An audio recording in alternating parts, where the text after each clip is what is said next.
আমাদের হচ্ছে বাংলার একটা পার্ট বাকি ছিল, ছোট্ট একটা পার্ট। আমরা হচ্ছে আজকে ক্লাসে সেই পার্টটা কভার করার ট্রাই করব। তো আমাদের প্রথম লার্নিং আউটকাম হচ্ছে আমরা বাংলা সাহিত্যের আহ, প্রাচীন যুগ মধ্যযুগ নিয়ে আমরা পড়াশোনা করছি। অনেকগুলা ক্লাস ছিল আমাদের প্রাচীন যুগ মধ্যযুগ গুলা নিয়ে। তো আমরা ভেঙে ভেঙে ভেঙে ভেঙে পড়াইছি, বিভিন্ন লেকচারের সাথে অ্যাডজাস্টমেন্ট করেই আমি পড়াইছি। পুরোটা একসাথে পড়াইলে হয়তো বোরিং লাগতো, এই জন্য আমরা হচ্ছে একসাথে পড়ানো হয়েছে, মানে বিভিন্ন লেকচারে ভেঙে ভেঙে পড়ানো হয়েছে। তো এখন আমরা আজকের লেকচারে আমাদের ছোট্ট একটা পার্ট, এটা হচ্ছে আধুনিক যুগের বেসিক কিছু কথাবার্তা সম্পর্কে জানবো। যদিও বা আধুনিক যুগে অনেক কবি সাহিত্যিক আহ সাহিত্যিকদের উদ্ভব ছিল, বাট আধুনিক যুগের যেটা মেইন থিম সেই জিনিসটা আমরা বোঝার চেষ্টা করব। বেসিক কিছু কথাবার্তা আমরা এখান থেকে জানবো। আর কবি সাহিত্যিক যেগুলো হচ্ছে পড়া লাগবে সেগুলো হচ্ছে ওই আমাদের আমি অলরেডি 16টা কবি সাহিত্যিকের জীবনী দিয়েছিলাম, ওই পার্টটা ভালোভাবে দেখতে হবে। প্লাস আরো কিছু কবি সাহিত্যিক ইম্পর্টেন্ট পরীক্ষার জন্য, এগুলোও একটু দেখা লাগবে, যেগুলো থেকে তোমার বিভিন্ন বিশ্ববিদ্যালয়ের পরীক্ষা আসে। ওই কবি সাহিত্যিক গুলার মোটামুটি ওদের জীবনী সম্পর্কে জানলেই হবে, ওদের সাহিত্যকর্ম সম্পর্কে জানলেই হবে। দেন আমরা তাইলে আমাদের ক্লাসটা শুরু করি। তো আমরা হচ্ছে আধুনিক যুগ পড়বো। তো আমরা মূলত বাংলা সাহিত্যের যুগকে তিনটা ক্যাটাগরিতে ভাগ করেছিলাম: প্রাচীন যুগ, মধ্যযুগ এবং আধুনিক যুগ। তো 601 থেকে তোমার 1200 পর্যন্ত প্রাচীন যুগ ছিল। প্রাচীন যুগের পরবর্তী আসছে মধ্যযুগ, 1201 থেকে 1800 সাল পর্যন্ত। আর 1801 থেকে বর্তমান পর্যন্ত সেটা হচ্ছে আধুনিক যুগ, এটা আমরা জানি। তো প্রাচীন যুগ এবং মধ্যযুগে যেই সাহিত্য কর্মগুলো রচনা ছিল, ওগুলো সবগুলো ছিল কবিতা নির্ভর। অর্থাৎ আমরা যদি প্রাচীন যুগে এবং মধ্যযুগে আমরা যদি দেখি, হ্যাঁ, যেমন তোমার এই যে আমি যদি বলি মধ্যযুগের ক্ষেত্রে তোমার তুমি চিন্তা করো যে মঙ্গল কাব্য গুলার সাহিত্য কর্মগুলার তোমার বর্ণনাগুলা। তো এখানে তুমি দেখবা যে এটা আসলে কবিতা আকারে লেখা, যেটা আমরা আহ, বলছিলাম যে তোমার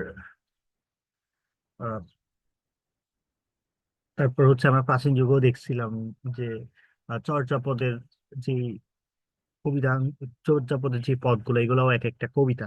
মধ্যযুগের ক্ষেত্রে মঙ্গল কাব্য বলো, শ্রীকৃষ্ণ কীর্তন বলো, সবগুলোই ছিল তোমার হচ্ছে মঙ্গল কাব্যেরই অংশ। মানে ওই সবগুলোই হচ্ছে তোমার কবিতারই অংশ, ঠিক আছে, সবগুলাই কবিতা। তার মানে প্রাচীন যুগে এবং মধ্যযুগে যে সাহিত্য কর্মগুলো রচনা করা হইতো সবগুলোই ছিল তোমার কবিতা নির্ভর সাহিত্য। কিন্তু আধুনিক যুগে তোমার মূলত এই কবিতা নির্ভর সাহিত্য থেকে তারা বেরিয়ে এসে তারা গদ্য নির্ভর সাহিত্য রচনা শুরু করে। তাইলে যদি প্রশ্ন আসে গদ্য আসে কখন, উত্তর হচ্ছে আধুনিক যুগে। তার মানে আমরা বলতে পারি যে গদ্যের সূচনা হয়েছিল। শুধু গদ্য বলতে এখানে তোমার বোঝানো হচ্ছে উপন্যাস, কাব্য, মহাকাব্য, প্রবন্ধ, ছোট গল্প, নাটক।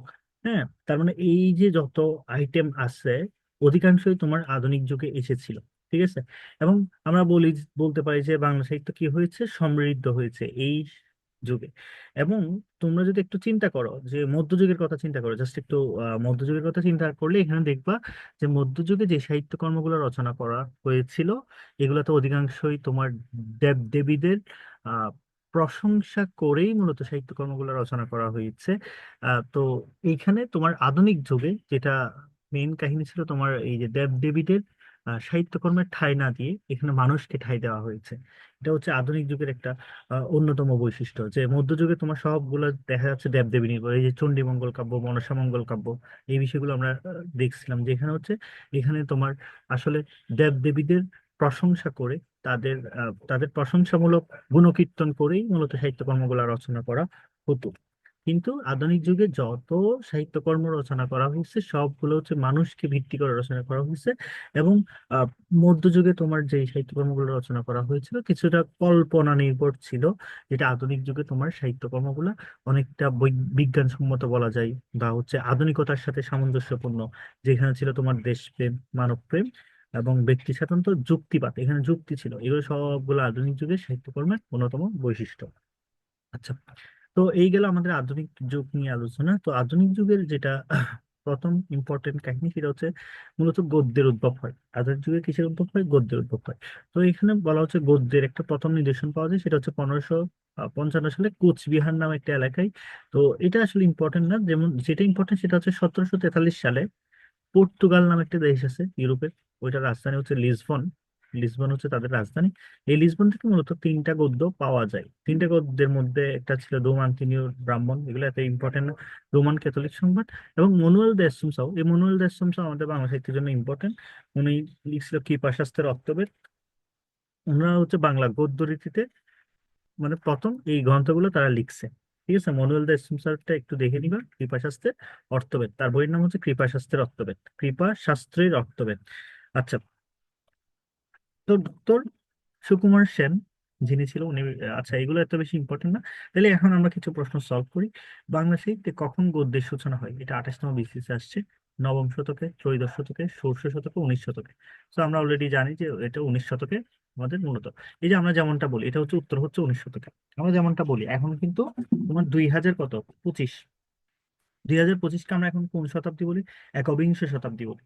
তাইলে তোমার 1801 থেকে যেটা শুরু হয়েছে সেটাকে আমরা কি বলবো? 19 শতক বলবো। ঠিক আছে, বাংলা সাহিত্য শুরু হয়েছে, আধুনিক যুগটা শুরু হয়েছে 1801 থেকে, তাহলে এটাকে আমরা বলবো 19 শতক। ঠিক আছে, উপন্যাস কোন যুগের সৃষ্টি? এটা হচ্ছে উত্তর হচ্ছে আধুনিক যুগ। বাংলা ভাষায় আধুনিক যুগের সূচনা হয় কখন? 1750, 1800, 1850, 1900। খেয়াল করো, এটা হচ্ছে 1801, সঠিক উত্তর হচ্ছে 1801, বাট অপশনে 1801 নেই। তাহলে কাছাকাছি উত্তর হিসেবে আমরা 1800 উত্তর ধরে নিলাম। তারপর গদ্য সাহিত্যে কোন যুগের সৃষ্টি? এটা আধুনিক যুগের সৃষ্টি। বাংলা সাহিত্যে আধুনিক পর্ব শুরু হয় কত সালে? এই যে 19 শতকে। ঠিক আছে, আচ্ছা। তো এই গেল। এরপর আমাদের যে জন্য যেটা ইম্পর্টেন্ট সেটা হচ্ছে শ্রীরামপুর মিশন সম্পর্কে জানা। তো শ্রীরামপুর মিশন যেটা, সেটাও 1800 সালে উৎপত্তি হয়েছিল। মূলত শ্রীরামপুর মিশন ছিল ভারতে, আহ, যারা হচ্ছে তোমার, আহ, আমরা জানি যে ভারত তোমার, আমাদের ভারতীয় উপমহাদেশ যে অংশটা ছিল, মানে তোমার ভারত, পাকিস্তান, বাংলাদেশ, এই যে সবগুলো একসাথে ছিল এক সময়। তো তখন এদেরকে প্রায় 200 বছরের কাছাকাছি সময় তাদেরকে শাসন করছে। তো শাসন করার সুবাদে তারা হচ্ছে, যেহেতু 200 বছর একটা হিউজ টাইম তারা এই উপমহাদেশে ছিল, তো মূলত তারা হচ্ছে যখন তাদের দেশ থেকে এখানে আসছে, তারা তো অবভিয়াসলি খ্রিস্টান ছিল, তাই না? খ্রিস্টান ছিল। তো তারা যখন তোমার ভারতীয় উপমহাদেশে আসে, তখন তাদের খ্রিস্টান ধর্মকে তারা প্রচার প্রসার করার জন্য মূলত একটা মিশন তৈরি করে, যার নাম ছিল শ্রীরামপুর মিশন। অর্থাৎ এটা হচ্ছে একটা খ্রিস্টানদের প্রচার সংঘ, শ্রীরামপুর মিশনটা। তো এই শ্রীরামপুর মিশনটা তোমার এটার এটার এটার বাংলা সাহিত্যে এটার অবদান আছে। অবদানটা কেমন? যে এখান থেকে মানে শ্রীরামপুর মিশন নিয়ে অনেক পড়াশোনা আছে, বাট যেগুলো আমাদের জন্য ইম্পর্টেন্ট, মানে আমাদের ভর্তি পরীক্ষার জন্য এই বিষয়গুলো জানতে হবে, এটা এত ডিটেলস আমাদের জানা লাগবে না। তো এখানে তোমার চার্লস উইলকিন্স নামে একজন ব্যক্তি ছিল। উনি মূলত আমাদের যে বাংলা মুদ্রাক্ষর ছিল সেই মুদ্রাক্ষরটার জনক ছিল। তাহলে এটা প্রশ্ন আসতে পারে যে বাংলা মুদ্রাক্ষরের জনককে, উত্তর হচ্ছে চার্লস উইলকিন্স। তো তিনি তিনি অনুরোধ করেন, তিনি অনুরোধ করেন যাতে একটা বাংলা মুদ্রণ যন্ত্র তৈরি করা হয়। এবং এই অনুরোধটা তিনি একজন ব্যক্তির কাছে করেন, সেটার নাম হচ্ছে পঞ্চানন কর্মকার। ঠিক আছে, সো ওই ব্যক্তিটাও ইম্পর্টেন্ট, পঞ্চানন কর্মকারও ইম্পর্টেন্ট। এখান থেকে মতি মিশন সমাচার সংগ্রহ করা হয়। আচ্ছা, তাইলে হচ্ছে বাংলা মুদ্রাক্ষরের জনক হচ্ছে চার্লস উইলকিন্স, এবং এক্ষেত্রে মুদ্রণ যন্ত্র তৈরি করার জন্য দায়িত্ব দেওয়া হয় পঞ্চানন কর্মকারকে। আচ্ছা, তো আমরা কিছু প্রশ্ন সলভ করি। বাংলা মুদ্রণ যন্ত্র আবিষ্কৃত হয় কত সালে?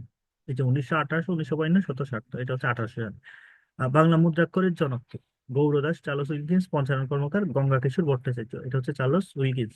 শ্রীরামপুর মিশনারি স্মরণীয় যে জন্য, শ্রীরামপুর মিশনারিরা কি জন্য স্মরণীয়?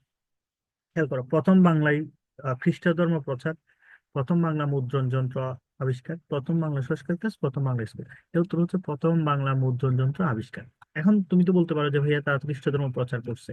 না, তারা প্রথম বাংলায় খ্রিস্ট ধর্ম প্রচার করে নাই, তাদের আগেও অনেকেই খ্রিস্ট ধর্ম প্রচার করছিল। বাট প্রথম বাংলা মুদ্রণ যন্ত্র আবিষ্কারের কাজটা শ্রীরামপুর মিশন নারীরাই করছে। তো এই ক্ষেত্রে খ নম্বরটা সঠিক, মোস্ট অ্যাপ্রোপ্রিয়েট, এটা কিন্তু ভুল। আচ্ছা, এরপর আসো। এরপর বাংলা অক্ষরের প্রথম নকশা তৈরি করেন কে? বাংলা অক্ষরের প্রথম নকশা তৈরি করেন কে? Shahidullah, Bankimchandra, William Carey, Charles Wilkins, সেটা হচ্ছে চার্লস উইলকিন্স। আচ্ছা, এরপর যেটা ইম্পর্টেন্ট সেটা হচ্ছে ফোর্ট উইলিয়াম কলেজ সম্পর্কে আমাদের বেসিক কিছু জানা লাগে। মূলত ফোর্ট উইলিয়াম কলেজের আহ এটা হচ্ছে মূলত, এটা নিয়ে আসেন যে ব্যক্তি, ওই সময়কার গভর্নর লর্ড ওয়েলেসলি। ঠিক আছে, লর্ড ওয়েলেসলি মূলত ফোর্ট উইলিয়াম কলেজটা নিয়ে আসেন। এটা 1800 সালের দিকে তিনি এই ফোর্ট উইলিয়াম কলেজটা আহ, প্রতিষ্ঠা করেন। তো ফোর্ট উইলিয়াম কলেজ প্রতিষ্ঠার পিছনে কাহিনীটা হচ্ছে, তারা যেহেতু ভারতীয় উপমহাদেশে শাসন করতেছে, তারা বিভিন্ন মিশন তৈরি করছে খ্রিস্ট ধর্ম প্রচারের জন্য। এখন তাদের ভাষা তো ইংরেজি, তাদের তো বাংলা ভাষা শেখা নাই। তো যেহেতু তারা তোমার এই অঞ্চলগুলোতে তোমার শাসন করতে চাই, তাদের বাংলা ভাষা শিক্ষার প্রয়োজনীয়তা তারা অনুভব করছে। সেই জন্য তারা হচ্ছে মূলত একটা কলেজ প্রতিষ্ঠা করছে, যেখান থেকে তারা হচ্ছে বাংলা সাহিত্য বা ওভারঅল মানে বাংলা ভাষা সম্পর্কে একটা আইডিয়া পাবে এখান থেকে। তো এই জন্য ওনারা প্রথমেই 1800 সালে কলেজটা প্রতিষ্ঠা করেন। পরবর্তী এর 1 বছর পর 1801 সালে তারা হচ্ছে বাংলা বিভাগ প্রতিষ্ঠা করেন এখানে। ঠিক আছে। তো বাংলা বিভাগ যখন প্রতিষ্ঠা করেন, ওইখানে ওই বাংলা বিভাগের অধ্যক্ষ বা প্রধানের দায়িত্ব দেওয়া হয় যে ব্যক্তিকে, ওই ব্যক্তি ইম্পর্টেন্ট আমাদের জন্য, ওনার নাম হচ্ছে উইলিয়াম কেরি। উইলিয়াম কেরিকে মূলত ওই বাংলা বিভাগের অধ্যক্ষের দায়িত্ব দেওয়া হয়। সো এই ফোর্ট উইলিয়াম কলেজে একটা মানে শুরুর দিকে একটা ভাইব ছিল, একটা হাইপ ছিল। এটা 1801 থেকে 1815 সাল, এই 15 বছরকে বলা হচ্ছে ফোর্ট উইলিয়াম কলেজে স্বর্ণযুগ। ঠিক আছে। আচ্ছা, তো উইলিয়াম কেরি উনি হচ্ছে কিছু বই লিখছে। ওই বইগুলো আমাদের জন্য ইম্পর্টেন্ট, একটু মনে রাখতে হবে। উইলিয়াম কেরি কথোপকথন নামে একটা বই লিখছে, যেটা বলা হচ্ছে বাংলা ভাষায় প্রথম মুদ্রিত গদ্য গ্রন্থ। প্রথম মুদ্রিত গ্রন্থ কোনটা বাংলা ভাষায়? উত্তর হচ্ছে কথোপকথন। এবং এটা কথ্যরীতির প্রথম নিদর্শন। আচ্ছা, তার ইতিহাসমালা নামে তিনি দুইটা বই লিখছে। একটা ছিল কথোপকথন, একটা ছিল ইতিহাসমালা। এটা হচ্ছে বাংলা ভাষায় প্রথম গল্পগ্রন্থ। তাহলে বাংলা ভাষায় প্রথম গল্পগ্রন্থ কোনটা? উত্তর হচ্ছে ইতিহাসমালা। বাংলা ভাষায় প্রথম গদ্যগ্রন্থ, মুদ্রিত গদ্যগ্রন্থ কোনটা? উত্তর হচ্ছে কথোপকথন। প্রথম মুদ্রিত গদ্যগ্রন্থ কথোপকথন, প্রথম গল্পগ্রন্থ হচ্ছে ইতিহাসমালা। বাংলা ভাষায় রচিত বাঙালির প্রথম মুদ্রিত গ্রন্থ, আচ্ছা, রাজা পদ্মবাদিত চরিত্র, এটা লিখছে রামরাম বসু। আচ্ছা, বাংলা ভাষায় রচিত, এখন খেয়াল করো এই প্রশ্নটা খেয়াল করো, বাংলা ভাষায় রচিত, এটা প্রথমটা হচ্ছে বাংলা ভাষায় রচনা করছে, এবং যেই ব্যক্তি লিখছে ওই ব্যক্তিও ছিল বাঙালি। আর এই যে এখানে উইলিয়াম কেরি বলো, হ্যাঁ, উইলিয়াম কেরি যে বইগুলো লিখছে, উইলিয়াম কেরি তো বাঙালি ছিল না, বাট এখানে বলা হচ্ছে বাঙালি। লেখা প্রথম মুদ্রিত গ্রন্থ নাম হচ্ছে রাজা প্রতাপাদিত্য চরিত্র। এটা লিখছে হচ্ছে তোমার রামরাম বসু। এবং রামরাম বসু ফোর্ট উইলিয়াম কলেজের একজন শিক্ষক ছিলেন। এই বিষয়গুলো এখানে জানতে হবে। বাংলা ভাষায় প্রথম জীবনী গ্রন্থ হচ্ছে চৈতন্য ভাগবত, যেটা লিখছে বৃন্দাবন দাস। আচ্ছা, এগুলো এত ইম্পর্টেন্ট, এগুলো দেখে নিও। রামরাম বসুর লিপিমালা বাংলা সাহিত্যের প্রথম পত্র উপন্যাস। রামরাম বসু হচ্ছে লিপিমালা নামে একটা আহ, সাহিত্যকর্ম রচনা করছে, যেটা হচ্ছে বাংলা সাহিত্যের প্রথম পত্র উপন্যাস লিপিমালা। আচ্ছা, তো এগুলো 32 সিংহাসন কার রচনা? এটা মৃত্যুঞ্জয় বিদ্যালঙ্কার। এগুলো এত ইম্পর্টেন্ট না, এগুলো বিসিএস এর প্রশ্ন, অনেক ডিটেলসে পড়া লাগে এই বিষয়গুলো, বাট আমাদের অ্যাডমিশনের জন্য এত ইম্পর্টেন্ট না। ফোর্ট উইলিয়াম কলেজ বাংলা বিভাগ চালু করে কবে? এটা হচ্ছে বাংলা বিভাগ চালু করে ফোর্ট উইলিয়াম কলেজ শুরু হয় কিন্তু 1800 সালে, কিন্তু বাংলা বিভাগ চালু করে 1801 সালে। 1801 সালে, ঠিক আছে। যেটা আমরা লেকচারে বলছিলাম। ইতিহাসমালা গ্রন্থের রচনাকে, এটা হচ্ছে উইলিয়াম কেরি। কে ফোর্ট উইলিয়াম কলেজের শিক্ষক ছিলেন? এটা আমরা বলছিলাম ক্লাসে। হরপ্রসাদ শাস্ত্রী, রামরাম বসু, দেবেন্দ্রনাথ ঠাকুর, অক্ষয় কুমার দত্ত। এটা হচ্ছে রামরাম বসু শিক্ষক ছিলেন। ফোর্ট উইলিয়াম কলেজের প্রথম অধ্যক্ষ কে ছিল? Mrityunjay Vidyalankar, Ramram Basu, Ishwarchandra Vidyasagar, William Carey. এটা উত্তর হচ্ছে William Carey. Fort William college কোন সালের, কত সালের কোন তারিখে স্থাপিত হয়? ফোর্ট উইলিয়াম কলেজ স্থাপিত হয় 1800 সালে 4 মে। এটা হচ্ছে 1801। 1801 হবে না, 1816 তো হবেই না, 1821 হবেই না। 1801-এর 4-এ, 1800 সালে 4 মে, এটা উত্তর। আচ্ছা, এরপর আহ এরপর আরেকটা কলেজ প্রতিষ্ঠা করে তারা। প্রথমটা ছিল তারা যেই কলেজটা প্রতিষ্ঠা করে সেটা হচ্ছে ফোর্ট উইলিয়াম কলেজ। এরপর তারা 1817 সালের দিকে এসে আরেকটা কলেজ প্রতিষ্ঠা করে, যেটা ছিল হিন্দু কলেজ। ঠিক আছে, 1817 সালের দিকে তারা হিন্দু কলেজ প্রতিষ্ঠা করে, এবং হিন্দু কলেজের পরবর্তী নাম হয় তোমার 1855-র দিকে এসে এটার নামটা পরিবর্তন করে রাখা হয় প্রেসিডেন্সি কলেজ। প্রথমে এটা হিন্দু কলেজ ছিল, পরে এটা প্রেসিডেন্সি কলেজ নাম রাখা হয় 1855 সালে। তো ফোর্ট উইলিয়াম কলেজ ছিল আসলে উচ্চ শ্রেণীর কলেজ, মানে উচ্চবিত্ত যারা আছে তাদের কলেজ। হিন্দু কলেজ হচ্ছে তোমার মধ্যবিত্ত শ্রেণী যারা ছিল, তারাই হচ্ছে, তাদেরকে কেন্দ্র করে এই কলেজটা প্রতিষ্ঠা করা হয়েছে। এবং এটার প্রতিষ্ঠাতা হিসেবে দুইজন ব্যক্তির নাম আমরা জানি। একজন হচ্ছে রাজা রামমোহন রায়, যেটা আমাদের খুবই পরিচিত। একজন হচ্ছে ডেভিড হেয়ার নামে একজন ব্যক্তি। এই দুইজন ব্যক্তি মিলে তারা হিন্দু কলেজ প্রতিষ্ঠা করে 1817 সালে।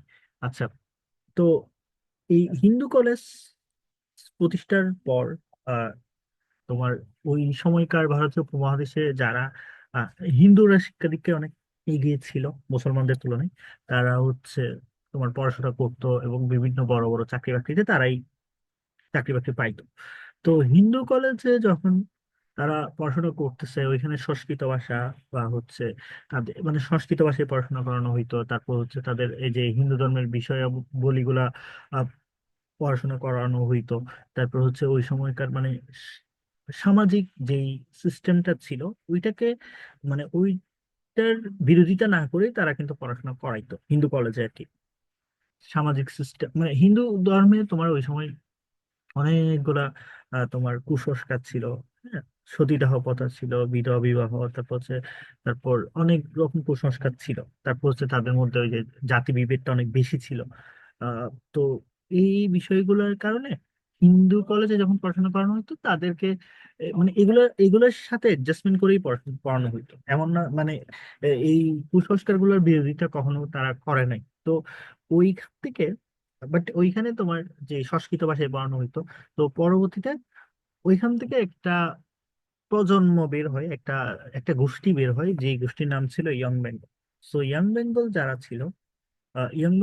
ছিল তারা ছিল মূলত হচ্ছে কিছুটা আধুনিক মন মানসিকতা সম্পন্ন ওই হিন্দু কলেজেরই শিক্ষার্থী, যারা হচ্ছে ইংরেজি ভাব দ্বারা পুষ্ট ছিল। অর্থাৎ তারা হচ্ছে এই সংস্কৃত ভাষা না, তারা ইংরেজিকে প্রধান ভাষা মানে ইংরেজিকে তাদের মুখ্য ভাষা বা তাদের মুখের ভাষা হিসেবে তারা আহ ব্যবহার করত। এবং তারা হচ্ছে কিছুটা ইংরেজি ভাব দ্বারা পুষ্ট ছিল, তারা হচ্ছে ইংরেজিটাকেই প্রাধান্য দিত সব জায়গায়, ইভেন যেখানে তাদের ইংরেজি বলার প্রয়োজন নেই সেখানেও তারা ইংরেজি বলবে, বিষয়টা এরকম। এবং তারা হচ্ছে ওই সময়ে ইয়ং বেঙ্গল গ্রুপের আহ, শিক্ষক ছিলেন হেনরি লুই ভিভিয়ান ডিরোজিও, উনি শিক্ষক ছিলেন। ওনাদের ছাত্র কে কে ছিল? ছাত্রদের মধ্যে পেরি চাঁদ মিত্র নামে একজন ব্যক্তি আমরা জানি, মাইকেল মধুসূদন দত্ত ছিল, দক্ষিণারঞ্জন মিত্র, কালীপ্রসাদ ঘোষ। দক্ষিণারঞ্জন মিত্র হচ্ছে যে ঠাকুমার ঝুলির প্রবক্তা যিনি ছিলেন উনি, তার কালীপ্রসাদ ঘোষ। হ্যাঁ, তো এই ব্যক্তিগুলা ছিল, মানে আরো অনেকেই ছিল বাট নাম করা বা স্বনামধন্য ব্যক্তিবর্গের মধ্যে এই ব্যক্তিরা ছিল হচ্ছে তোমার ওই ইয়ং বেঙ্গল ভাবধারা পুষ্ট ছাত্র, হিন্দু কলেজেরই ছাত্র। এবং তারা হচ্ছে তোমার আহ তাদের একটা মতবাদ ছিল বা আহ তাদের একটা হচ্ছে তোমার স্ট্র্যাটেজি ছিল হচ্ছে তারা কোনো কিছুকেই বিনা বিচারে গ্রহণ করবেন। অর্থাৎ সামাজিক ভাবে ধর্মীয় রীতিনীতি অনেক কিছুকে আমাদেরকে বিনা বিচারে গ্রহণ করতে হয়। আমরা জানি বা না জানি এটা আমাদেরকে মানতে হয়, বিষয়টা এরকম ছিল। বাট তারা বলতেছেন না, আমরা কোনো কিছুই বিনা বিচারে গ্রহণ করব না, বিশ্বাস করব না। তো তারা একটা পর্যায়ে গিয়ে তারা হচ্ছে ওই সংস্কৃত ভাষা থেকে সরে এসে তারা ইংরেজিকে প্রাধান্য দেয় এবং ইংরেজি ভাষায় তারা হচ্ছে তাদের আহ জীবনযাপন করা শুরু করে বা ইংরেজিকে তারা ব্যবহার করা শুরু করে। তারা ইংরেজি ভাব তারা পুষ্ট যেহেতু ছিল, তারা ইংরেজদের সাথে অ্যালাইনমেন্ট করে তারা হচ্ছে ইংরেজি ভাষায় কথাবার্তা বলা শুরু করে। যেমন আমরা ওই মাইকেল মধুসূদন দত্তের কথা তো আমরা কম বেশি সবাই জানি যে উনি হচ্ছে একটা পর্যায়ে গিয়ে তোমার ইংরেজি ভাষায় অনেক সাহিত্যকর্ম লিখে তারপর ফ্রান্সে যাই। হ্যাঁ, এগুলো হচ্ছে তোমার যখন আহ, ওইখানে এগুলোকে কেউ সাদরে যখন গ্রহণ করে না বা তার যে গুরুত্ব তাকে যতটুকু মূল্যায়ন করা দরকার সেই মূল্যায়নটুকু যখন করে না, সে আবার ফিরে আসে, সে বাংলায় এসে তার সাহিত্যকর্ম রচনা শুরু করে এবং পরবর্তীতে সে হচ্ছে তোমার আহ জনপ্রিয়তা পায়। এটা হচ্ছে বিষয় আর কি। তো এইখানে তোমার ইয়ং বেঙ্গল যারা ছিল, যেটা বলতেছিলাম সেটা হচ্ছে তারা তোমার এই যে সাহিত্য, এই যে তোমার আহ ওই সময়কার হিন্দু সমাজের যে কুসংস্কার যে রীতিনীতি সেটার বিরোধিতা করে তারা কথা বলা শুরু করেন সর্বপ্রথম। যার কারণে তাদেরকে তোমার কলেজ থেকে বিতাড়িত করা হয় এবং তাদেরকে ইভেন অনেকেই সমাজচ্যুত করার জন্য তোমার কথাবার্তা তুলেন যে তাদেরকে সমাজ থেকে বের করে দাও। হ্যাঁ, তারা যখন এই হিন্দু ধর্মের যে কুসংস্কার রীতিনীতিগুলো, কারণ এটা তো আসলে তোমার কুসংস্কার রীতিনীতির মাধ্যমেই তোমার যখন ধর্ম প্রচার করা হচ্ছে বা ওই যে ধর্মীয় কিছু অনুষঙ্গগুলা, যেমন ওই যে বললাম সতীদাহ প্রথার মতো বিষয় ছিল। তো এগুলো যখন তারা ওই সময় প্রচলন ছিল, এগুলো বিরোধিতা করে তারা যখন কথাবার্তা বলে তখন তাদেরকে কলেজ থেকে বের করে দেওয়া হয় এবং তাদেরকে অনেককে সমাজচ্যুত করারও মানে প্রচেষ্টা ছিল তাদের বিরুদ্ধে আর কি। তো তারা ওই সময় বিভিন্ন পত্রিকার মাধ্যমে এটার গণজাগরণ সৃষ্টি করার চেষ্টা করে।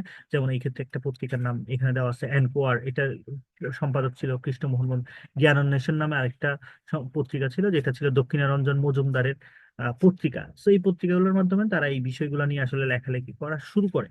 আচ্ছা, তো এই ছিল ইয়ং বেঙ্গলের কাহিনী। এরপর হচ্ছে তোমার তাইলে দেখো যে আমরা কিছু প্রশ্ন সলভ করি। ইয়ং বেঙ্গল গোষ্ঠীভুক্ত কে ছিলেন? অক্ষয় কুমার দত্ত, কালীপ্রসন্ন সিংহ ঠাকুর, মাইকেল মধুসূদন দত্ত নাকি অ্যান্টনি ফিরঙ্গি? আর এটা হচ্ছে মাইকেল মধুসূদন দত্ত। ইয়ং বেঙ্গল কি? বাংলা ভাষা শিক্ষার্থী, ইংরেজি, ইংরেজি ভাব দ্বারা পুষ্ট বাঙালি যুবক একটা সাহিত্যিক গোষ্ঠীর নাম, একটা সাময়িক পত্রিকা। এটা হচ্ছে ইংরেজি ভাব দ্বারা পুষ্ট বাঙালি যুবক। ইংরেজি বেঙ্গল ইয়ং বেঙ্গল গোষ্ঠীর মুখপত্র রূপে কোন পত্রিকা প্রকাশিত হয়? এই যে ইয়ং বেঙ্গল গোষ্ঠীর সাথে কোন পত্রিকাটা সম্পর্কিত? উত্তর হচ্ছে জ্ঞান অন্বেষণ। আমরা পড়ছিলাম এনকোয়ার এবং জ্ঞান অন্বেষণ। সো এটা ছিল আমাদের মূলত আধুনিক যুগের কাহিনী। এখানে আধুনিক যুগের এইবার বিভিন্ন কবি সাহিত্যিকদের আলোচনা হতে পারে, যেটা হচ্ছে আমরা ওই আমাদের সাহিত্যকর্মের যে পার্টটা, হ্যাঁ, ওই যে আমাদের কোনটার লেখককে এবং তাদের বিস্তারিত জীবনী পড়লে এটা ক্লিয়ার হয়ে যাবে। এরপর আছে মধ্যযুগের শেষ পর্ব। মধ্যযুগের শেষ পর্ব ছোট্ট একটা পার্ট আছে, সেটা হচ্ছে গীতিকা সাহিত্য বা গীতি সাহিত্য। সো এই গীতি সাহিত্য হচ্ছে তিন ধরনের। আমাদের আধুনিক যুগে এখানে শেষ। আধুনিক যুগে মধ্যযুগের একটা ছোট্ট একটা পার্ট আছে, সেটা হচ্ছে গীতি সাহিত্য। মূলত এই গীতি সাহিত্য গুলো, গীতি সাহিত্য মানে কি? গান। সো এটাকে আমরা লোক সাহিত্য বলতে পারি, কারণ এগুলো লোকমুখে প্রচলিত সাহিত্য, এই জন্য এগুলোকে আমরা বলি লোক সাহিত্য। এই গীতি সাহিত্যকে তিনটা ক্যাটাগরিতে ভাগ করা, একটা হচ্ছে ময়মনসিংহ গীতিকা, একটা হচ্ছে নাথ গীতিকা, আরেকটা হচ্ছে পূর্ববঙ্গ গীতিকা। ঠিক আছে, এই তিনটা জিনিস নিয়ে আমরা পড়াশোনা করবো। তো প্রথমটা হচ্ছে গীতি সাহিত্যের মধ্যে প্রথমটা হচ্ছে ময়মনসিংহ গীতিকা। ময়মনসিংহ বলতে এখানে বোঝানো হচ্ছে বৃহত্তর ময়মনসিংহ, যে কিশোরগঞ্জ, নেত্রকোনা, এগুলো সবগুলো বৃহত্তর ময়মনসিংহের অন্তর্ভুক্ত। তো এই ময়মনসিংহ গীতিকার মেইন কনটেক্সটটা ছিল ওই সময়ের যে তাদের যে ব্যর্থ প্রেম বা অভিশপ্ত প্রেম, এটাকেই ফোকাস করে তারা মূলত এই গীতি সাহিত্যটা প্রচলন করে। এবং এটার সংগ্রাহক কে ছিল? চন্দ্রকুমার দে। সো আমি যেগুলো বলবো এগুলো ইম্পর্টেন্ট, সবগুলো ইম্পর্টেন্ট না। এবং এটার সংগ্রহ, অর্থাৎ এই গীতি সাহিত্যগুলো সংগ্রহ করছে চন্দ্রকুমার দে, এবং এটার সম্পাদক ছিল ডক্টর দীনেশ চন্দ্র সেন। এটা ইম্পর্টেন্ট। ঠিক আছে। আর পৃষ্ঠপোষক ছিল কলকাতা বিশ্ববিদ্যালয়ের স্যার আশুতোষ মুখোপাধ্যায়। এটা এত ইম্পর্টেন্ট না। আর প্রথম পালা কোনটা? এটা হচ্ছে মহুয়া পালা, এটা ইম্পর্টেন্ট। এবং আহ, এই যে তোমার এই গীতি সাহিত্যের মধ্যে আধুনিক যুগের একজন কবি কি ছিল? সম্পৃক্ততা ছিল। গীতি সাহিত্য যদিও বা মধ্যযুগের শেষ পর্বের দিকে রচিত সাহিত্য, বাট এখানে আধুনিক যুগের একজন কবির সম্পৃক্ততা ছিল। ওই কবির নাম ছিল জসিমউদ্দিন। এখন কাহিনী কি? জসিমউদ্দিন মূলত কলকাতা বিশ্ববিদ্যালয়ে স্যার আশুতোষ মুখোপাধ্যায়ের অধীনে পড়াশোনা করতে গেছিল। সেই সুবাদে তার সাথে ময়মনসিংহ গীতিকার একটা সম্পর্ক তৈরি হয়, এবং সে এটা নিয়ে কাজ করা শুরু করে। এই জন্য তোমার জসিমউদ্দিনের সাথে তোমার একটা সম্পৃক্ততা ছিল ময়মনসিংহ গীতিকার। ঠিক আছে। সো এটা আর কি আধুনিক যুগের একমাত্র কবি। আচ্ছা, তাইলে এইখানে মহুয়া পালা, যেটা যেটা হচ্ছে প্রথম পালা, ময়মনসিংহ গীতিকার প্রথম পালা, এটা রচয়িতা ছিল দ্বিজকানাই। এটা ইম্পর্টেন্ট। মহুয়া পালার রচয়িতা হচ্ছে দ্বিজকানাই। দস্যু কেনারাম, মলুয়া, এগুলোর দস্যু কেনারাম এটা রচয়িত চন্দ্রাবতী, এগুলো এত লাগবে না। দেওয়ান মদিনা লিখছে হচ্ছে মনসুর বয়াত, এটা ইম্পর্টেন্ট আছে। ঠিক আছে। বিদ্যাসুন্দর কবি এবং কমলা দ্বিজকানাই, হ্যাঁ। তো আমি এখান থেকে যেগুলো দাগ দিয়ে দিলাম এগুলো ইম্পর্টেন্ট। এরপর আছে নাথ গীতিকা। নাথ গীতিকা মানে হচ্ছে এগুলো আসলে ওই প্রভু, নাথ গীতিকা হচ্ছে প্রভুর আহ, প্রশংসা করে যে গানগুলো রচনা করা হইতো। মূলত নাথ হচ্ছে একটা ধর্ম। এখানে দুইটা ধর্মের আহ, অংশ পাওয়া যায়। একটা হচ্ছে বৌদ্ধ ধর্ম, আর একটা হচ্ছে শৈব ধর্ম নামে একটা ধর্ম আছে, ওই ধর্মেরই অংশ পাওয়া যায়। তার মানে বৌদ্ধ ধর্ম এবং শৈব ধর্ম মিলেই এটা হচ্ছে নাথ ধর্ম। এবং এই নাথ ধর্মের প্রতিষ্ঠাতা ছিল যেই ব্যক্তি, তার নাম হচ্ছে মীননাথ। এটা ইম্পর্টেন্ট। নাথ ধর্মের প্রতিষ্ঠাতাকে মীননাথ। সো এটার আদিগুরু ছিল শিব। ওই যে শৈব ধর্ম বলছিলাম, তাহলে শিব, হিন্দুদের যে দেবতা শিব। হ্যাঁ। এই সাহিত্যের প্রধান কবি হচ্ছে শেখ ফয়জুল্লাহ। আর স্যার জর্জ গ্রিয়ারসন 1878 সালে রংপুরের মুসলমান কৃষকদের মানিকচন্দ্রের রাজার গান সংগ্রহ করে। আচ্ছা, মানিকচন্দ্র রাজার গান সংগ্রহ করে কি? উত্তর হচ্ছে স্যার জর্জ ইয়ারসন। তো গোরাক্ষ বিষয়, এটা হচ্ছে শেখ ফজলুল্লাহ রচনা করছে, এটা ইম্পর্টেন্ট। গোপীচন্দ্রের সন্ন্যাস, শুকুর মাহমুদ, ময়নামতির গান, ভবানী দাস, এগুলো এত ইম্পর্টেন্ট না। এই যে গোরাক্ষ বিষয়টা একটু ইম্পর্টেন্ট। পূর্ববঙ্গ গীতিকা, তাহলে এটাই ছিল আমাদের নাম গীতিকা। 3 নম্বর হচ্ছে পূর্ববঙ্গ গীতিকা। পূর্ববঙ্গ বলতে বোঝানো হচ্ছে এখানে তোমার হবিগঞ্জ, সুনামগঞ্জ, নোয়াখালী, চট্টগ্রাম, সিলেট, এই অঞ্চলগুলোকে একসাথে বোঝানো হচ্ছে। ঠিক আছে। সো তাহলে ময়মনসিংহ গীতিকার সংগ্রাহক কে ছিল? চন্দ্রকুমার দে। পূর্ববঙ্গ গীতিকারও সংগ্রাহক ছিল চন্দ্রকুমার দে, এবং সম্পাদক ছিল ডক্টর দীনেশ চন্দ্র সেন। এবং এটার সাথে জসিমউদ্দিনেরও কিছুটা সম্পৃক্ততা ছিল। এবং পূর্ববঙ্গ গীতিকার অধিকাংশ সাহিত্যকর্মই তোমার ব্যক্তির নাম দিয়ে থাকে, মানে এগুলো ব্যক্তির নাম দিয়ে রচনা করা হয়েছিল। সো এটা ইম্পর্টেন্ট না, এগুলো তেমন একটা লাগবে না, যেগুলো লাগবে সেগুলো বলছি। এরপর আসো মর্সিয়া সাহিত্য। সো মর্সিয়া সাহিত্য যেটা, সেটা বলা হচ্ছে মর্সিয়া শব্দটা তোমার একটা আহ মর্সিয়া শব্দের অর্থ কি? মর্সিয়া শব্দের অর্থ হচ্ছে সুখ বা আহাজারি। খুব ইম্পর্টেন্ট, এটা আসতে পারে। মর্সিয়া শব্দের অর্থ কি? সুখ বা আহাজারি। মূলত এই মর্সিয়া সাহিত্যটা, ওই যে তোমার এই সাহিত্যটা রচনা করা হয়। আমরা মুসলমানদের ক্ষেত্রে আমরা জানি যে কারবালার যে যুদ্ধ, ইমাম হাসান হুসেনের যেই যুদ্ধ, তারা যে পানি না পেয়ে যে তাদের যে করুণ মৃত্যু, সেই কাহিনীকে কেন্দ্র করে মূলত মরসিয়া সাহিত্যটা রচনা করা হয়। ইমাম হোসেন, যে কিনা আমাদের হজরত মোহাম্মদ সাল্লাহ আলাইহি ইসলামের দৌহিত্র ছিল, আর হজরত আলী রাদিয়াল্লাহু তাআলা আনহু ছেলে ছিল। তো তাকে কেন্দ্র করেই মূলত এই মরসিয়া সাহিত্যটা রচনা করা হয়। এটার জনক ছিল শেখ ফয়জুল্লাহ। আচ্ছা, এটা দেখে নিও। আর এটার রস হচ্ছে করুণ, অলরেডি বলছি যে যে করুণ কাহিনী নিয়ে, তো এটা রস করুণ। আহ তো এখান থেকে তোমার ইম্পর্টেন্ট হচ্ছে দৌলতদির বাহরাম খান একটা বই লিখছে, এটার নাম ছিল ইমাম বিজয়, এটা ইম্পর্টেন্ট। আর শেখ ফয়জুল্লাহ, এইগুলো এত ইম্পর্টেন্ট না বাকিগুলো। আচ্ছা, এরপর আছে অবক্ষয় যুগ। অবক্ষয় যুগকে যুগ সন্ধিক্ষণও বলা হয়। এটাকে অবক্ষয় যুগ বলে, আবার যুগ সন্ধিক্ষণও বলে। অবক্ষয় শব্দের অর্থ কি? অবক্ষয় মানে হচ্ছে তোমার কি হওয়া, মানে অবক্ষয় বলতে অধপতন হওয়া, ঠিক আছে? অবক্ষয় যুগ, যুগ সন্ধিক্ষণ যুগ। যুগ সন্ধিক্ষণ মানে কি? মানে একটা যুগের সাথে আরেকটা যুগের মধ্যবর্তী যে সময়, ঠিক আছে, একটা যুগের সাথে একটা যুগের যে মধ্যবর্তী সময়, এটাকেই বলা হচ্ছে যুগ সন্ধিক্ষণ। এই যে এই অংশটাকেই বলা হচ্ছে যুগ সন্ধিক্ষণ। ধরো আমি যদি বলি এটা হচ্ছে তোমার মধ্যযুগ, আর এটা হচ্ছে তোমার আধুনিক যুগ। মধ্যযুগের শেষের দিকে, আধুনিক যুগের শুরুর দিকের যে সময়টা, সেটাকে আমরা বলছি এখানে যুগ সন্ধিক্ষণ। মধ্যযুগের শেষ এবং আধুনিক যুগের শুরু, এটাকে আমরা বলছি কি যুগ সন্ধিক্ষণ। সো এখানে এই জিনিসটা বলা আছে।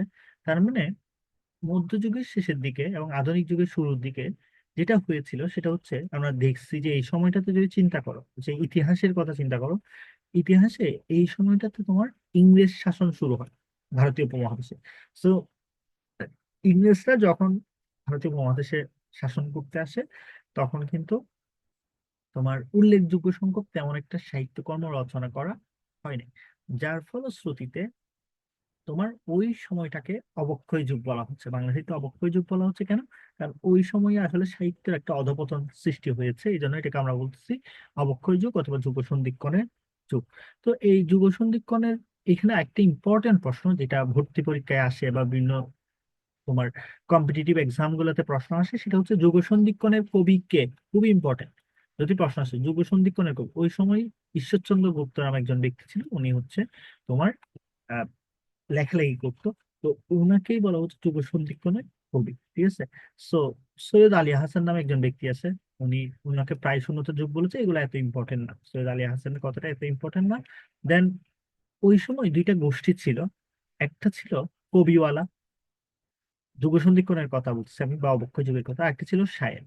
তো এই সময় যেটা হইতো, এই সময় তোমার যে সাহিত্যকর্মগুলো, সেগুলা গান আকারে, আসলে ওই অঞ্চলে অঞ্চলে গিয়ে, গ্রামে গ্রামে গিয়ে গান আকারে তোমার হচ্ছে সাহিত্যকর্মগুলো কি করা হইতো, প্রচার করা হইতো কাইন্ড অফ। সো হিন্দু ধর্মের মধ্যে যারা ছিল, যেই গোষ্ঠীটা ছিল, তাদের নাম ছিল কবিওয়ালা। আর মুসলিম ধর্মের মধ্যে এই কাজটা যারা করতো, তাদেরকে বলা হইতো শায়ের, ঠিক আছে। তাহলে হিন্দু ধর্মের মধ্যে যারা ছিল তাদেরকে বলা হতো কবিওয়ালা, আর মুসলিম ধর্মের মধ্যে যারা ছিল তাদেরকে বলা হচ্ছে শায়ের। সো এই যে কবি গান, তারা তারা যেই সাহিত্যকর্মটা প্রচলন করছে, ওইটার নাম হচ্ছে কবি গান। সো কবি গানের প্রথম কবি অথবা আদি গুরুকে উত্তর হচ্ছে বুঝলাগুই। এটা ইম্পর্টেন্ট, এটা ইম্পর্টেন্ট। কবি গানের আধুনিক কবি বা তোমার প্রথম কবি বুঝলাগুই। আর কবিওয়ালাদের মধ্যে, এই যে কবিওয়ালা যেটা বলতেছিলাম, এদের মধ্যে একজন পর্তুগিজ খ্রিস্টান ছিল, ওনার নাম ছিল অ্যান্টনি ফিরিঙ্গি। এটা জাস্ট এমনি দেখে নিতে পারো, ইম্পর্টেন্ট না। কবি গান রচয়িতাদের জীবনী সংগ্রহ করেন ঈশ্বরচন্দ্র গুপ্ত। আচ্ছা, এটাও একটু দেখে নেওয়া যায়। আর শায়ের কবি, শায়ের মানে শায়ের কবি বা শায়ের, এটা হচ্ছে শায়ের শব্দটা একটা আরবি শব্দ। শায়ের শব্দটা কি শব্দ? আরবি শব্দ।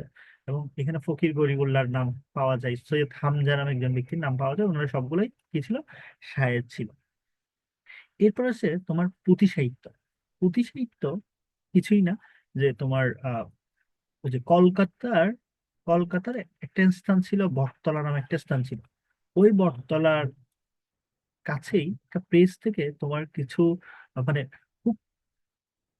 মানে খুব নিম্নমানের কাগজে কিছু সাহিত্যকর্ম রচনা করা হইতো, এগুলাকে বলা হচ্ছে পুঁথি সাহিত্য। মূলত এই সাহিত্যকর্মগুলো আরবি ভাষায় ছিল, ফার্সি ভাষা এবং হিন্দি ভাষার মিশ্রণ ছিল। আরবি, ফার্সি এবং হিন্দি ভাষার মিশ্রণ ছিল। তো এইগুলার, এই ক্ষেত্রে তোমার এই পুঁথি সাহিত্যের মধ্যে ফকির গরিবুল্লাহ হচ্ছে খুবই বিখ্যাত। মূলত কলকাতার যে বটতলা ছিল, ওই বটতলার পুঁথিগুলা খুবই নিম্নমানের কাগজে রচনা করা হইতো বলে এগুলো পুঁথি সাহিত্য ছিল। এর বাইরে ধাঁধা, ছড়া, এগুলোও আমার মধ্যযুগের অংশ ছিল। ধাঁধা ও ছড়া সবগুলো মধ্যযুগের অংশ। সো এই ছিল আমাদের মধ্যযুগের শেষ অংশ। আশা করি মধ্যযুগের শেষ অংশ প্লাস আধুনিক যুগের যে অংশটা, সেটা আমরা বুঝতে পারছি। এখানে আমি যে এই বিষয়গুলো পড়াইছি, যেগুলো ইম্পর্টেন্ট বলছি সেগুলো দেখবা, আর যেগুলো ইম্পর্টেন্ট না সেগুলো বাদ। ফাইনালি আমাদের আহ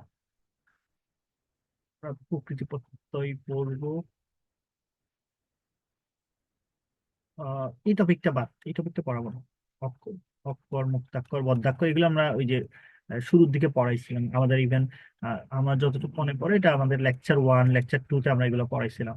হ্যাঁ, তারপর ছন্দের পার্টটা, এগুলো থেকে আসলে তোমাদের সি ইউনিটে প্রশ্ন আসবে না, এগুলো বি ইউনিটে প্রশ্ন আসে। মাত্রাবৃত্ত ছন্দ, ছন্দ বিশ্লেষণ, অক্ষরবৃত্ত ছন্দ, এগুলো আমাদের লাগবে না। তারপর হচ্ছে অলংকার, এই পার্টটাও বাদ। তো এই পার্টটা আমাদের স্কিপ করলাম আমরা। মানে ছন্দ, মাত্রাও ছন্দ, অলংকার, ছন্দ, মাত্রা ও অলংকার একটা টপিক আছে, এটা আমাদের লাস্ট লেকচার, ওই টপিকটা আমরা বাদ দিয়ে দিলাম। এটা আমাদের পুরোটাই বাদ, এটা আমাদের লাগবে না। এটা হচ্ছে বি ইউনিটের জন্য, সি ইউনিটের জন্য এটা ইম্পর্টেন্ট না। এখন আমরা লাস্ট যে টপিকটা, আমাদের আরেকটা টপিক বাকি, সেটার নাম হচ্ছে তোমার প্রকৃতিতত্ত্ব। তো প্রকৃতিতত্ত্ব কিছুটা কঠিন, আবার মানে অনেকের জন্য কঠিন মনে হয়, আবার অনেকের জন্য ইজি। তো প্রকৃতিতত্ত্বের মধ্যে আমাদের এটা আসলে করতে হবে, মানে না করে এই জিনিসটা পাওয়া যাবে না। বা বেসিক আইডিয়া থেকে অনেক সময় এই বিষয়গুলো আসবে না, বাট কিছু কিছু জায়গায় টেকনিক অ্যাপ্লাই করে তুমি সলভ করতে পারবা। তো আমার কাছে হচ্ছে ওই টেকনিক গুলা ধরাই দেয়। চলন্ত, যেমন একটা শব্দ আমি লিখলাম চলন্ত, তাইলে এখানে এটাকে যদি আমি ভাঙি, তাহলে চল যুগ অন্ত, চল যুগ অন্ত। এখানে যদি তোমার চিন্তা করো যে এই এটা এটা এটা পুরোটাই হচ্ছে একটা শব্দ, এটার মূল অংশ কোনটা? মূল অংশ হচ্ছে চল। মূল অংশ কি? চল। এবং চলটা কি? এটা একটা ইংলিশে যদি বলি এটা ভার্ব, বাংলাতে যদি বলি এটা হচ্ছে ক্রিয়া। ঠিক আছে? তাহলে মূল অংশ যেটা, এটা একটা ক্রিয়া। এবং এই এই যে ক্রিয়ার ক্ষেত্রে আমরা একটা সাইন ইউজ করি, এটাকে বলা হয় ধাতু সাইন। এই যে এখানে যেটা দিছি রুটের মতো যে সাইনটা, এটা হচ্ছে ধাতু সাইন। তাইলে এই যে তোমার চলন্ত শব্দের মধ্যে মূল অংশ যেটা, এটাই হচ্ছে ক্রিয়া, এবং এখানে একটা ধাতু সাইন ইউজ করা হচ্ছে। এই অংশের নামটা হচ্ছে প্রকৃতি। এটাকে আমরা বলি প্রকৃতি। ঠিক আছে? এটাকে আমরা বলি কি? প্রকৃতি। এখন এর সাথে অন্ত নামে আরেকটা অংশ যোগ হয়েছে। এই অন্তটা কিন্তু একটা অতিরিক্ত অংশ। অন্তটা কি? একটা অতিরিক্ত অংশ। চলটা হচ্ছে মূল অংশ, এবং এটা হচ্ছে ক্রিয়া, এবং এটাকে আমরা বলছি প্রকৃতি। আর অন্ত যেটা, সেটা হচ্ছে অতিরিক্ত অংশ, এটাকে আমরা বাংলা ব্যাকরণে বলছি প্রত্যয়। এটা আমরা বাংলা ব্যাকরণে কি বলতেছি? প্রত্যয়। তাইলে তোমার প্রকৃতি এবং প্রত্যয়, প্রকৃতি হচ্ছে এটা মূল অংশটা, আর প্রত্যয় হচ্ছে অতিরিক্ত অংশটা। ঠিক আছে? সো এইখানে তাইলে প্রকৃতি কি, প্রত্যয় কি, আমরা বুঝতে পারছি। তাহলে প্রকৃতি হচ্ছে দুই ধরনের। প্রকৃতি দুই ধরনের, একটা হচ্ছে ক্রিয়া প্রকৃতি, একটা হচ্ছে তোমার নাম প্রকৃতি। ঠিক আছে? সো ক্রিয়া প্রকৃতি এবং নাম প্রকৃতি। তো এটা তো চলন্ত যেটা, সেটা হচ্ছে আমরা দেখলাম যে এটা ক্রিয়া প্রকৃতি। চলটা ক্রিয়া প্রকৃতি, অন্তটা হচ্ছে, তাহলে অন্ত যেটা সেটা তো প্রত্যয় আমরা বললাম। এখন কোন ধরনের প্রত্যয়? এটা যে ক্রিয়া প্রকৃতির সাথে যেই প্রত্যয়টা অ্যাড করা হয় সেটাকে বলা হয় কৃত প্রত্যয়। ক্রিয়া প্রকৃতির সাথে যেই প্রত্যয়টা অ্যাড করা হয় সেটাকে বলা হচ্ছে কৃত প্রত্যয়। ঠিক সেম তোমার 2 নম্বর যেটা, আমরা আরেকটা এক্সাম্পল দেখি, যেমন ফুলেল, আমি বললাম ফুলেল। তাহলে ফুল শব্দের সাথে এল শব্দটা যুক্ত করলাম, এটাকে বলা হচ্ছে তোমার নাম প্রকৃতি। তাহলে ফুলটা কি? ফুল একটা নাম না, একটা বস্তুর নাম। তো এটা হচ্ছে নাম। এটাকে আমরা বলছি নাম প্রকৃতি, এই ফুলটা এখানে নাম প্রকৃতি। আর এলটা হচ্ছে আমার প্রত্যয়। ফুলটা হচ্ছে নাম প্রকৃতি, এলটা হচ্ছে প্রত্যয়। যদি প্রশ্ন হয় কোন ধরনের প্রত্যয়, এটা হচ্ছে তদ্ধিত প্রত্যয়। অর্থাৎ আমরা যেটা বলতেছি, ফুলটা হচ্ছে একটা নাম, এলটা হচ্ছে প্রত্যয়। এখন নাম প্রকৃতির সাথে যেই প্রত্যয়টা ইউজ করা হয় সেটাকে বলা হচ্ছে তদ্ধিত প্রত্যয়। তাহলে আমরা যেটা বুঝে পাইলাম, ক্রিয়া প্রকৃতির সাথে কৃত প্রত্যয়, নাম প্রকৃতির সাথে যে প্রত্যয় ইউজ করা হয় সেটাকে বলা হচ্ছে তদ্ধিত প্রত্যয়। এখানে এলটা হচ্ছে তোমার তদ্ধিত প্রত্যয়। সো আশা করি এই জিনিসগুলো বোঝা গেছে, কৃত প্রত্যয়, তদ্ধিত প্রত্যয়, এটা বোঝা গেছে। আচ্ছা, তো এখানে তাইলে দুইটা জিনিসের পরিবর্তন আমাদের জানা লাগবে, একটা হচ্ছে প্রকৃতির পরিবর্তন, প্রকৃতির পরিবর্তন মানে হচ্ছে মূল অংশের পরিবর্তন, একটা হচ্ছে প্রত্যয়ের পরিবর্তন, প্রত্যয়ের পরিবর্তন মানে হচ্ছে অতিরিক্ত অংশের পরিবর্তন। তো এখানে আমি যেভাবে দিচ্ছি এটা হচ্ছে সাজাইছি এভাবে তোমার, এটা অনেক ডিটেলসে, জাস্ট আমি এখান থেকে টেকনিকটা মেইন অংশটা ক্যাচি পয়েন্টটা এই জায়গায় অ্যাড করছি। বাট বাকিটা তোমাকে বই থেকে বা তোমার যে গাইড বই আছে ওই গাইড বই থেকে দেখতে হবে। যেমন খেয়াল করো, 1 নম্বর বচন, বচনীয়, বাচ্য, বাচক, বক্তা, বক্তব্য, বাক্য, উক্তি, উক্ত। এই অংশগুলো যদি দেখো তখন তোমার হবে বচ। এই ধাপ মানে তোমার ক্রিয়া প্রকৃতি হবে বচ। ঠিক সেম দর্শন, দর্শনীয়, দর্শক, দৃশ্য, দৃশ্যমান, দৃষ্ট, দৃষ্টি, দৃষ্টান্ত, দশটা, দ্রষ্টব্য, দর্শন, এগুলো থাকলে দৃশ। পাঠ্য, পাঠক, পঠনীয়, পঠনীয়, পঠিতব্য, এটা থাকলে পঠ। শ্রব্য, শ্রাব্য, শ্রবণীয়, শ্রবণীয়, শ্রাবণ, শ্রুত, শ্রুতা, শ্রুতি, শ্রুত, শ্রুত্রী, এগুলো থাকলে শ্রু। চলক, চালক, চলন, চলনীয়, চলন, চলিষ্ণু, চলিতব্য, চলমান, চলা, চলিত, এগুলো থাকলে চল। গমন, গমনীয়, গন্তব্য, গত, বিগত, গতি, গামী, গাত্র, এগুলো থাকলে গম। করণ, করণীয়, কর্তব্য, কারক, কর্তা, কৃত, কর্ম, কার্য, কৃতি, কৃত্রিম, ক্রিয়া, এগুলো থাকলে ক্রি। তারপর হচ্ছে ধর, ধরন, ধরণী, ধরণীয়, ধরিত্রী, ধর্ম, এগুলো থাকলে ধৃ। স্মরণ, স্মরণীয়, স্মারক, এগুলো থাকলে শ্রী। এই যে শ্রী। স্রষ্টা, সৃষ্টি, স্রষ্টব্য, সৃজন, এগুলো থাকলে সৃজ। ঠিক আছে। তারপর বুঝ, পূজক, বুঝি, ভোজ্য, ভোগী, ভোজন, ভোজনীয়, ভাগ্য, ভুক্ত, ভুক্তি, ভুক্তা, এগুলো থাকলে ভুজ। জয়, জয়ী, জয়িতা, জেতা, জেয়, এগুলো থাকলে জি। তারপর দেখো ভাজ্য, ভুজ্য, বক্ত, ভোক্ত, ভোজিতব্য, ভাগ, ভাগী, ভাজ, ভাগ্য, ভাজক, ভোজন, এগুলো থাকলে ভজ। নয়ন, নায়ক, নেতা, নেত্রী, নেত্রী, নীতি, এগুলো থাকলে নি। মুক্ত, মুক্তা, মুক্তি, মুচ, মুচক, মুচনীয়, এগুলো থাকলে মুচ। যুদ, যুদন, যুদ্ধা, যুদ্ধ, যুদি, এগুলো থাকলে যুত।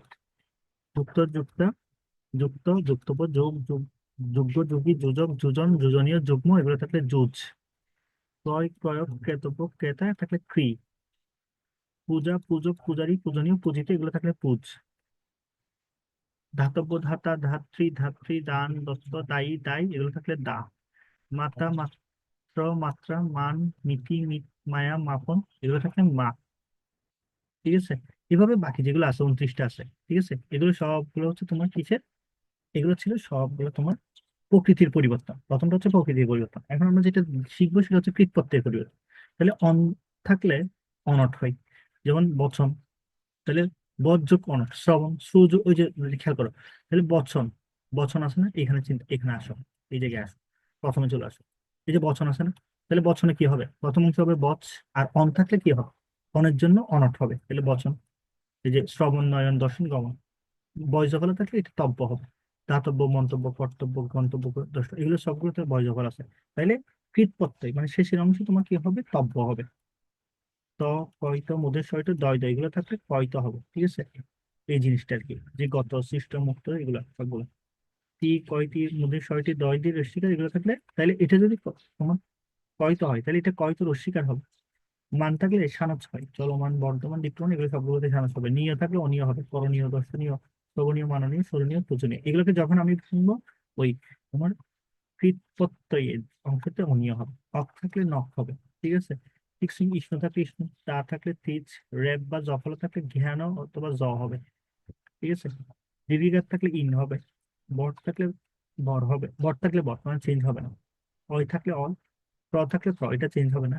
ইতো থাকলে ইতো, এটা চেঞ্জ হবে না। র থাকলে র, ওক থাকলে ওক, এগুলো চেঞ্জ হবে না। আর নিপাত নিষিদ্ধ কীটপত্তয় যেগুলো আছে এগুলো হচ্ছে এই যে এই লাইনটা দিয়ে মনে রাখতে পারো। বুদ্ধিতে সিদ্ধি, গীতিতে শক্তি। এই যে বুদ্ধি, সিদ্ধি, গীতি, শক্তি, এগুলো হচ্ছে নিপাতনে সিদ্ধ। যেমন বুদ্ধিতে বুধ যুক্তি, গীতি গৈতি, সিদ্ধ যুক্তি, শক্তি শোক যুক্তি, এগুলো। তথ্য পত্র সেম। তাহলে এখানে এক্সাম্পল দেওয়া আছে, এই এক্সাম্পল গুলো দেখতে পারো। আর তথ্য পত্র সেম, এখানে নামকে প্রাধান্য দিতে হবে। যেমন পার্থিব, পার্থিব শব্দকে আমি ভাঙলে পৃথিবী পাই। ঠিক আছে। আর মানব শব্দকে আমি ভাঙলে মনু পাই। ঠিক সেম সৌর শব্দটা কিসের সাথে সম্পর্কিত, সূর্য। এই অংশগুলো চলে আসবে। যেমন অ থাকলে শয়ন থাকবে, ইক থাকবে শিখ থাকবে, এও থাকলে সেও, মান থাকলে মতু, বান থাকলে বতু, ইমা থাকলে ইমো, দীর্ঘিকার থাকলে ইন, বি থাকলে বিন, ইন থাকলে নিন, ইয় থাকলে নিয়, ইল থাকলে ইল। তারপর হচ্ছে ঈশ্ব থাকলে ইষ্ট, তৈব তা, তৈব থাকলে এটা, মানে এটা এটা যেটা থাকে সেটাই বসে যাবে, কোনো পরিবর্তন হবে না। ইত থাকলে ইত। এভাবেই তোমার মূলত প্রকৃতি প্রত্যয়টা পড়তে হবে। সো এখানে আমি জাস্ট এটা টেকনিকটা দেখাইলাম। যেমন এখানে তোমার চিন্তা করো যে তোমার আহ, আহ, দীর্ঘ থাকলে ইন, তাহলে গুণী, তাহলে গুণ যোগ ইন, ঠিক আছে, গুণ যোগ ইন হবে এটা। তারপর তোমার দুঃখী, দুঃখ যোগ ইন, ঠিক আছে, এভাবে হবে। মেধাবী, তাহলে মেধা যোগ বিন, মেধা যোগ এ বিন হবে। এভাবে এভাবে ভেঙে ভেঙে করতে হবে আর কি। ঠিক আছে, এটাই হচ্ছে প্রকৃতি প্রত্যয়। নাম প্রকৃতির, সরি, নাম প্রকৃতির ক্ষেত্রে বা তদ্ধিত প্রত্যয় বা নাম প্রকৃতির ক্ষেত্রে তোমার ওই যে ওই রুট সাইনটা দেওয়া হয় না, শুধুমাত্র এটা তোমার ক্রিয়া প্রকৃতির সাথে দেওয়া হয়। ঠিক আছে। সো এই ছিল আমাদের মোটামুটি বাংলা লেকচার। আমাদের আশা করি লেকচারটা শেষ, বুঝতে পারছো। আর যদি কোনো প্রবলেম থাকে সেটা আমরা অফলাইন ক্লাসে আলোচনা হবে। মোটামুটি আমাদের বাংলা লেকচার এতটুকুই ছিল। তো তাইলে আমি ক্লাস শেষ করতেছি। আল্লাহ হাফেজ।